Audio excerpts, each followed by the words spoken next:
आज प्रथम चरण पंचायत जागरूक का समापन की अग्रसर है। जो पहला फेज है वो आज इस मानस ग्राम पंचायत में समापन की अग्रसर है। आज इस कार्यक्रम में हमारे बीच विराजमान हम सभी के मार्गदर्शक, भारतीय जनता पार्टी के पूर्व जिला अध्यक्ष और वर्तमान में भारतीय जनता पार्टी प्रदेश कार्य समिति के सदस्य परम आदरणीय भुवन सिंह पवार साहब, हमारे बीच विराजमान हमारी इस पंचायत समिति की प्रधान आदरणीय राधा देवी जी परमार, इस शिविर के प्रभारी आदरणीय वीडियो साहब, हमारे पूर्व मंडल अध्यक्ष भाई संजय जी मेहता, इस शिविर के इस यात्रा के जिले के सह संयोजक आदरणीय मनीष जी, मेरे साथ में महामंत्री भाई चंद्र सिंह जी, मंडल के उपाध्यक्ष आदरणीय सुरेंद्र सिंह झाला साहब और इस क्षेत्र के नेता और मेरे महामंत्री भाई लक्ष्मीलाल जी, हमारी भारतीय जनता पार्टी के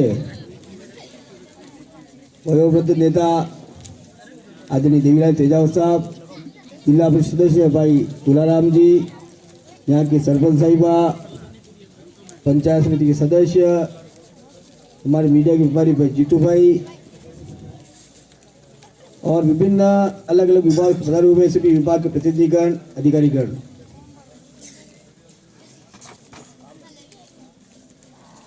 देश के प्रधानमंत्री नरेंद्र मोदी जी ने 2014 में देश की बात संभाली और उसके बाद ये देश के आम जन का विकास कैसे हो, ग्रामीण क्षेत्र में समृद्धि कैसे आए और किस प्रकार से जो वंचित व्यक्ति है उस व्यक्ति को मुख्य धारा में लाया जा सके, इसके लिए कई प्रकार की योजना देश भर में लागू की।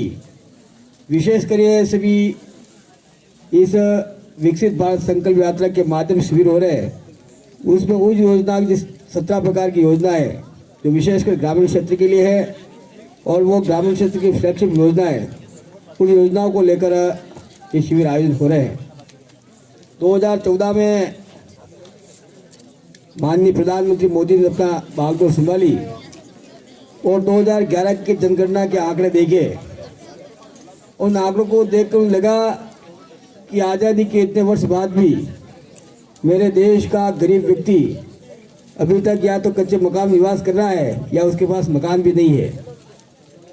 तो उन्होंने सोचा कि क्यों ना उस वंचित व्यक्ति को जिसके पास न तो मकान या कच्चा मकान है उसका मकान पक्का बनाया जाए और एक योजना प्रारंभ की प्रधानमंत्री आवास योजना के नाम से और तय किया कि 2014 से पहले जो भी आवास बनता था, कभी 25,000, कभी 50,000, कभी 75,000, इससे ज़्यादा राशि नहीं मिलती थी। उन्होंने तय किया नहीं, इतनी राशि में मकान नहीं बन सकता, इसलिए उन्होंने तय किया कि सम्मानित राशि तय की जाए प्रधानमंत्री आवास के लिए और 1,48,000 रुपया राशि तय कर उस योजना को देश भर में लागू किया और कहा कि 2011 में कि जनगणना में जिन व्यक्तियों के आवास कच्चे हैं या मकान नहीं है उन व्यक्तियों को इसे जोड़ा जाए, उनको इसका लाभ दिया जाए। हो सकता है हमारे प्रदेश में इन 5 सालों में प्रधानमंत्री आवास कब बने हो, उनके कई कारण हो सकते हैं। उन कारणों को शिविर में गिनाना मैं उचित नहीं समझूंगा, जब उचित मंच मिलेगा तो बताएंगे कि वो क्या कारण थे। लेकिन अब डबल इंजन सरकार बनी है और डबल इंजन की सरकार में मोदी ने कहा कि अब सरकार राजस्थान की भी एक, देश की भी एक विचारधारा के व्यक्ति राज्य और देश में राज कर रहे हैं, तो ये शिविर लगाया जाए और शिविर के माध्यम से आवेदन लिया जाए, जो वंचित व्यक्ति उसको आवास दिया जाए। मोदी जी ने तय किया कि केवल आवास से काम नहीं चलता, केवल इस मकान देने से व्यक्ति का विकास हो सकता और बहुत सारी भौतिक सुविधा उस मकान में होगी, उस आवास में होगी, तब जाकर उस व्यक्ति को संपूर्ण सुविधा मिलेगी। तो उन्होंने तय किया कि उस गरीब व्यक्ति के पास यदि गैस का चूल्हा नहीं है तो गैस की टंकी और चूल्हा बड़े बड़े धन्ना सेठों के पास, बड़े बड़े नेताओं अधिकारियों के पास मिलता था, और बाकी गरीब व्यक्ति कभी लेन देन लंबी लंबी लाइन लगती थी, कभी सांसद की डिजायर करानी पड़ती थी, कभी विधायक की डिजायर करने के बाद वो गैस की टंकी मिलती थी। उन्होंने कहा नहीं, इसको खुला किया जाए, उस गरीब व्यक्ति के घर में भी गैस का चूल्हा टंकी हो, जिससे उस गैस के चूल्हे पर गरीब वर्ग की माता पिता वाला भोजन पका सके। उन्होंने योजना प्रारंभ की, प्रधानमंत्री उज्ज्वला योजना। उसके माध्यम से देश भर में जो वंचित व्यक्ति है जिनके पास गैस का चूल्हा टंकी नहीं है, उसको योजना के माध्यम जोड़ने का काम किया। फिर उन्होंने देखा कि मकान भी हो गया, गैस का चूल्हा भी हो गया, लेकिन उस घर में लाइट की आवश्यकता भी रहती है। यदि उस घर में लाइट की व्यवस्था नहीं होगी तो बच्चा कैसे पढ़ेगा, सुबह उठकर माता बहनें किस प्रकार भोजन पकाएगी, किस प्रकार तकलीफ का देखती होगी। उन्होंने देश भर में कुसुम योजना, दीनदयाल उपाध्याय कुटीर ज्योति योजना, सौभाग्य योजना के माध्यम से तय किया कि 2024 तक प्रत्येक गरीब व्यक्ति तक जिसके घर में विद्युत की व्यवस्था नहीं है, उसके घर में विद्युत का बल्ब लगे, विद्युत का कनेक्शन हो। इस प्रकार की योजना देश भर में लागू की। फिर तय किया कि उसके घर में मकान भी होगा, विद्युत भी होगी, गैस की टंकी भी होगी, तो क्यों ना जो गरीब माता बहनें वृद्धजन उस मकान निवास करते हैं, सुबह उठते हैं, शौच आदि निवृत्ति के लिए जाना पड़ता है, माता बहनों को कितनी तकलीफ होती है, उस व्यक्ति ने उस गरीब व्यक्तियों का तकलीफ को समझा, माता बहनों की तकलीफ को समझा और एक शौचालय का निर्माण विश्व आवास में करने का काम किया। उसके लिए 12,500 रुपये, कभी 2,000 रुपये मिलते थे। स्वच्छ परियोजना में 2,000 रुपये, एक WC मिल जाती थी, ETC हो जाती थी, लेकिन 12,500 रुपये की सम्मानित राशि देने का काम किया प्रत्येक परिवार को। और प्रत्येक परिवार को देके उस पंचायत को ODF घोषित करने का काम भी मोदी ने किया कि स्वच्छ भारत मिशन के तहत प्रत्येक परिवार में शौचालय का निर्माण होना चाहिए। इस प्रकार की योजनाओं को देश भर में लागू करने का काम किया मोदी ने किया। उसके बाद यदि उस घर में कोई व्यक्ति काम धंधा करता है, छोटी मोटी दुकान करता है और आर्थिक व्यवस्था जूझ रहा है, वो अपना धंधा ठीक ढंग से नहीं कर पा रहा है, तो उसको मुद्रा लोन देने का काम भी मोदी ने किया। यदि कोई कुम्हार है, कोई लोहार है, कोई सुतार है, कोई छोटा मोटा काम करता है, तो उसके पास यदि आर्थिक व्यवस्था नहीं है, वो अपना रोजगार थोड़ा ठीक ढंग से करना चाहता है, तो उसके लिए एक योजना लागू की। उसका नाम था विश्वकर्मा योजना, जिसका काउंटर भी आपके यहाँ पे लगा हुआ है। इस प्रकार के काम देश भर में मोदी सरकार ने किए। यही मोदी की गारंटी है, यही मोदी का शिविर है, यही काम इस शिविर में हो रहा है। बंधुओं, इस प्रकार से देश भर में योजना लागू की। एक योजना को दूसरी योजना को आगे से जोड़ने का काम किया। मतलब कहने का मतलब जो वंचित व्यक्ति है, एक शब्द हमने आज तक सुना है, उस शब्द का नाम है अंत्योदय। अंत्योदय का मतलब ये नहीं है कि पंचायत राज में एक पीला कूपन बन जाए और 35 किलो गेहूं मिल जाए। उसका उद्देश्य तो पूर्ति नहीं हो पाती है कि कूपन बन गया, 35 किलो गेहूं हमने राशन से प्राप्त कर लिया। ये अंत्योदय की परिभाषा नहीं है। अंत्योदय की परिभाषा है कि अंतिम व्यक्ति का उदय, देश का जो अंतिम व्यक्ति है, अर्थात जो गरीब है और ग्रामीण क्षेत्र में निवास कर रहा है, जिसको आज तक किसी प्रकार की सुविधा नहीं मिली है और बिना सुविधा से वो मुख्य धारा में नहीं जुड़ पाए, उस अंतिम व्यक्ति का विकास करना ही अंत्योदय है। ये परिभाषा देकर पूरे देश में अंत्योदय का उद्धार करने का काम मोदी गारंटी कर रहे हैं और मोदी जी कर रहे हैं। इन सभी बातों को लेकर आपके बीच में ये पूरा महकमा आज आपके बीच में हाजिर हुआ है आपका काम करने के लिए। मैं हर शिविर में कह रहा हूँ, आज भी निवेदन करूंगा, यहाँ पर जितने भी अधिकारी कर्मचारी विराजमान है अलग अलग विभाग के, आप सबका हम सबका दायित्व है इस शिविर के माध्यम से ये जो गरीब जनता आपके सामने खड़ी है, जिस प्रकार से पात्रता रखते हैं, उस पात्र व्यक्ति को उससे जोड़े। ये सभी काम हम यहाँ करने आए हैं और ये हमारा लक्ष्य है।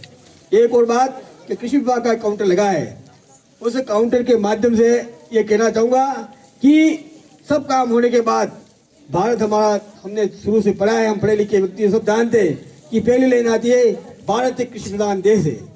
यहाँ की मूल आर्थिक व्यवस्था किससे जुड़ी हुई है? कृषि से जुड़ी हुई है। और हरित क्रांति के बाद इस प्रकार से फर्टिलाइजर का उपयोग होने लगा कि हम अंधाधुंध फर्टिलाइजर, रासायनिक खाद की खेती करने लगे और भूमि को बंजर करने में लगे। मोदी ने इसकी चिंता की और इसके लिए बहुत सारे उपाय किए।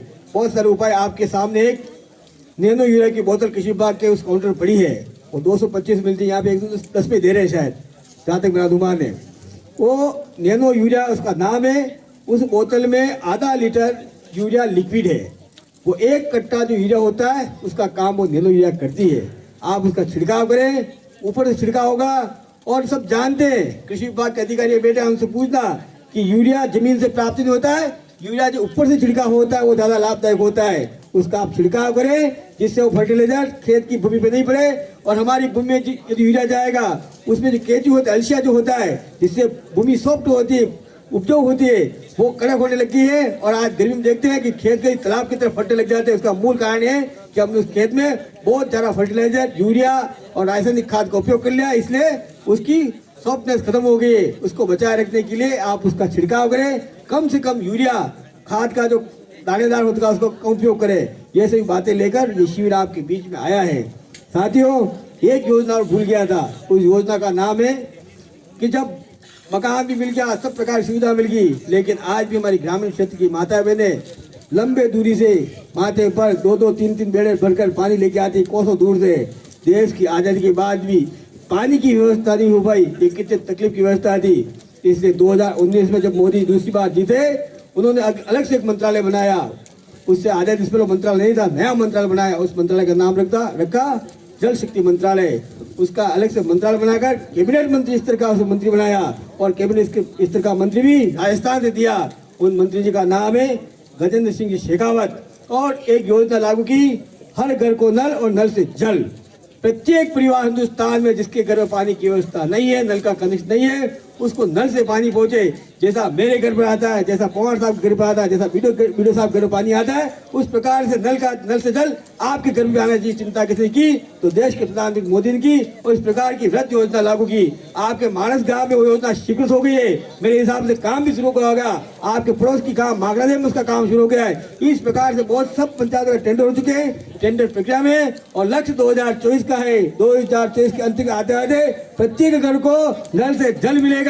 उस हैंडपंप का छूटा होता है, उसके लिए बार बार हमारे पास आते हैं, आप आना भूल जाओगे, क्योंकि आपके घर में सतत टूटी मरोड़ोगे और पानी आ जाएगा। इस प्रकार की व्यवस्था होगी। चाहे मगरी में एक घर होगा, वहां पे भी उस नल से पानी पहुंचेगा। इतनी बड़ी सोच लेकर नरेंद्र मोदी काम कर रहे हैं। यही और अंत में की युद्ध व्यवस्था भी हो गई, लेकिन एक नई योजना अभी हमारी राज्य सरकार ने लागू की है। उस योजना का नाम है उजाला योजना।